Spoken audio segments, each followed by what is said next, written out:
That means in that interim, even after her passing, so there was still corruption being involved. And that's a sad reality. And, as Hi, welcome to Truth and Justice SA, where we cover everything true crime. And in today's video, we are going to cover the story of Babita Deokaran. Babita was a South African whistleblower murdered for reporting corruption at the Gauteng Department of Health, where she was working as the acting chief director, financial accounting officer.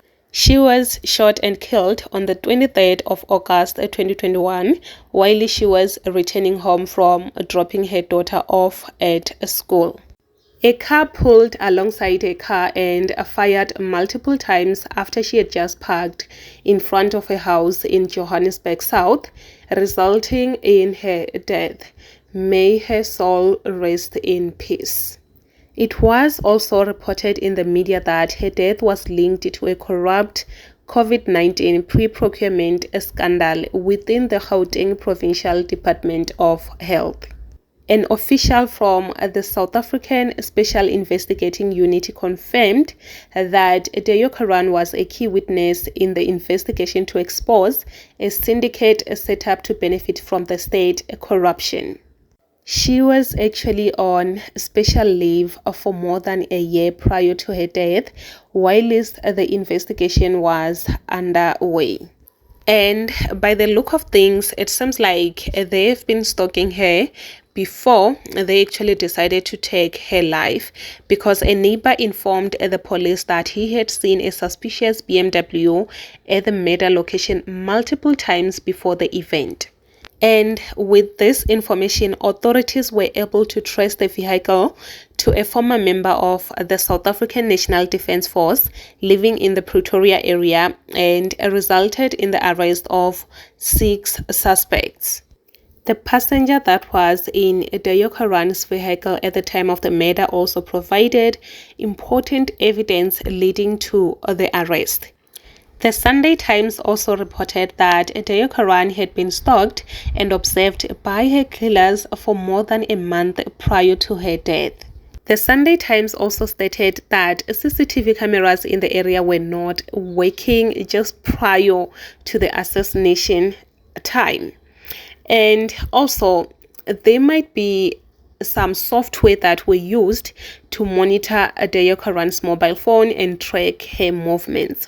And by the look of things, it seems like these 6 suspects were actually hired by someone.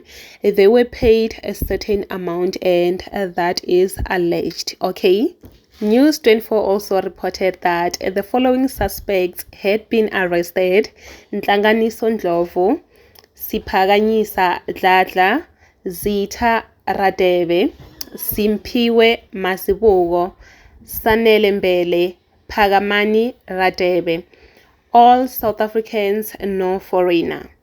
The 6 men involved in the assassination were sentenced in the Johannesburg High Court to a combined 95 years imprisonment on the eve of the 2nd anniversary of the assassination.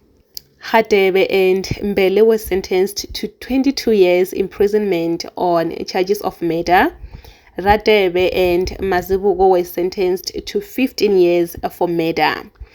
Dladla was sentenced to 8 years for murder and 7 years imprisonment on charges of possession of a firearm and ammunition, 15 years in total. Ndlovu was also sentenced to 6 years imprisonment for murder. The 6 men involved implicated 3 more men. One of the 3, Khanyisa Mongose, was killed in Jamestown 4 months after Deokaran's assassination. The Special Investigating Unit says it is in the final stages of the investigation into the murder and related procurement syndicates. In July 2025, Special Investigating Unit head advocate Andy Motivi told the public broadcaster investigators are finalizing the investigation and assembling the last pieces of evidence. Babita's brother has currently come out and he is demanding that the mastermind of this assassination has to be revealed, because he believes 100% that there is a mastermind who came up, who sent these 6 suspects. So now he's actually demanding, and he's telling everyone that his sister, she's actually fighting, and the mastermind will be revealed very soon.